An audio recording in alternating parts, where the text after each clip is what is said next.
maqaan kiyya Hussein Abbo jedhama. Hussein Abbooti ana Adamitullu asimo kana jira.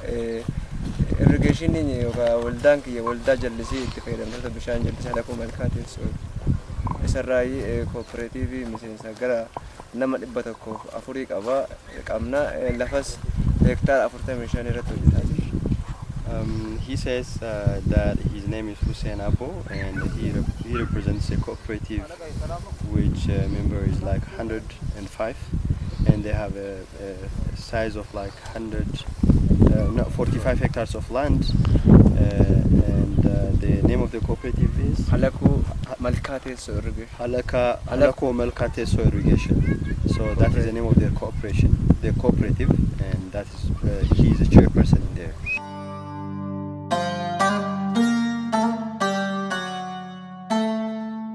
Oomisha gosa hedduu oomishna shunkurtaa timaatimii fosoliyaa yookaan green beans ka jedhamu exportis godhaa turre sanyii boloqqee adda addaas oomishna raafuu maraa qaaraa wantoonni hundi akka hagaa dinnichaa tomaatoo potaatootiin baatu kun hunda achirratti oomishaa jiru. They have different kinds of crops, high value crops like vegetables, green beans, onions, potatoes, tomato. These are the kinds of vegetables that they grow on that land.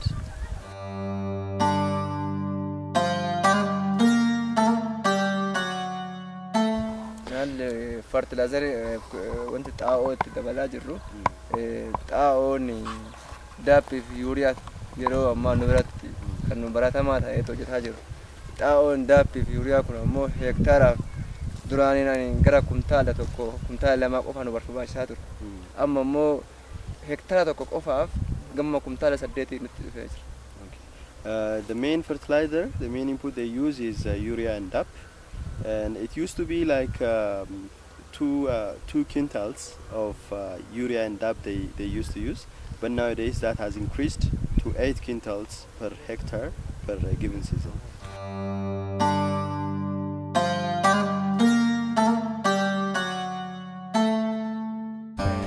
Gatiin daappii waggaa 5 har'aatu waggaa 5 dabre keessatti qarshii 600 kumtaala tokko binnu amma ammoo kumtaalli tokko qarshii 1,600 1,800 nutti innu soqaanu argamaa jira. Yeah, the price has significantly increased. 5 years ago, 1 quintal of DAP was 600 birr. Now it is 1,600, 1,700 or 1,800, and there is a scarcity of it, and they couldn't even find sometimes, and the price has more than doubled within the last 5 years.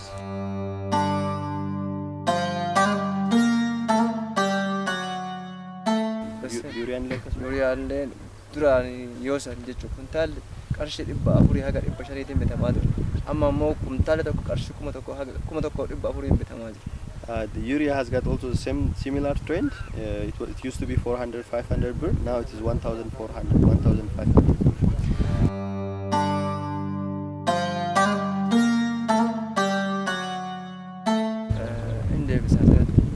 Wanti guddaa innis garaagarummaan isaa jiru tokkoffaa xaa'oon hamma na dabal jedhee maaluun lafa kenna balleessaa jira.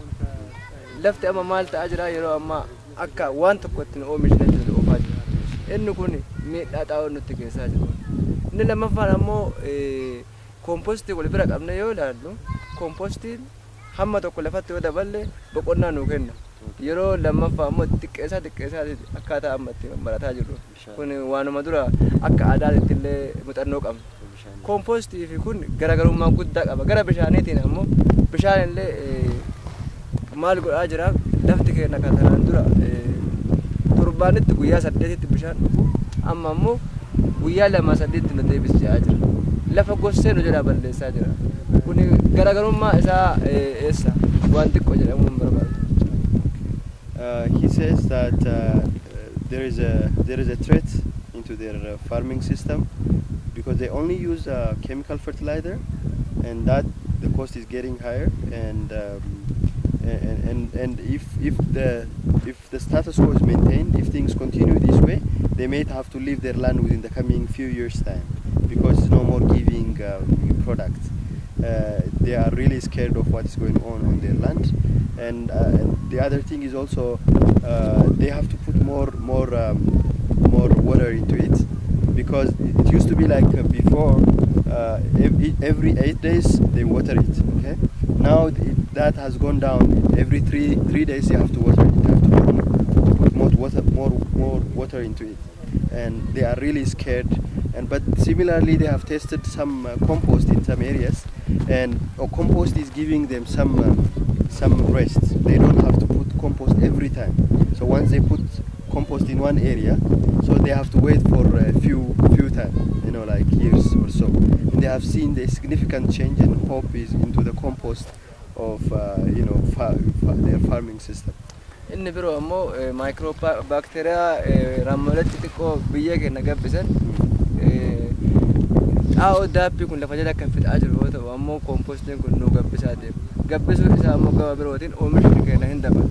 Kumtaala amma hektaara tokko irratti kumtaala 200 kan argannu yoo ta'e yeroo kompoostiin kun baay'ee gabbatee biyyoon nu gabbate kumtaala 200 san gara 400tti jijjiiruu danda'ama haala salphaa ta'een jecha.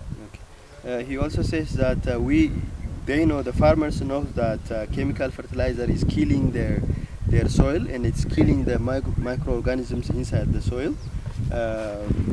But compost is the reverse way. It builds the microorganisms of the soil, and it also increases productivity. That's what he said. It used to be like in 1 hectare, if chemical fertilizer is giving them 200 quintals of certain vegetable, we know that the compost will almost double it, the productivity. They have tested that kind of thing in their site.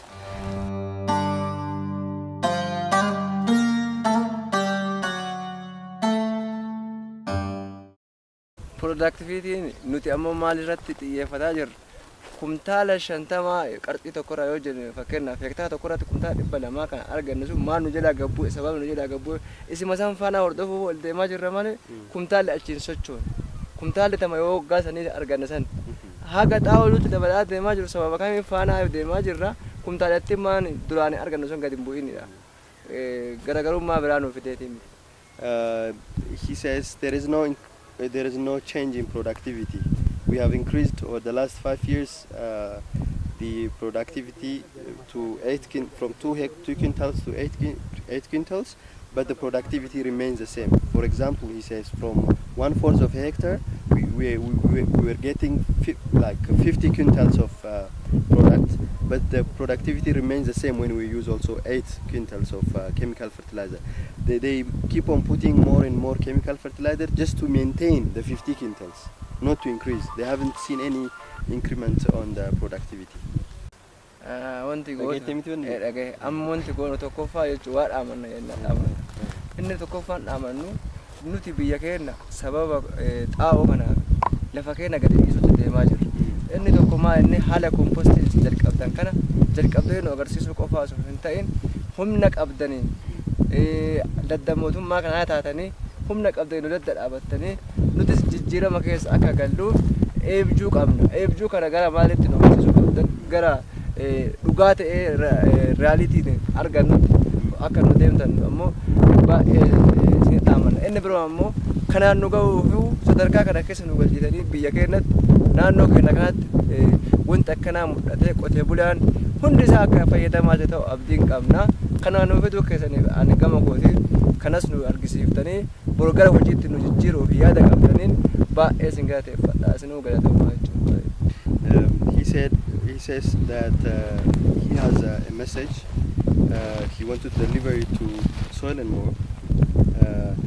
You have shown us something, really something very inspiring, and we want to realize our dream, because he is scared of, he is cooperative and himself is scared of migrating, leaving their land, because the productivity is no more there, so they are afraid of migrating to somewhere else.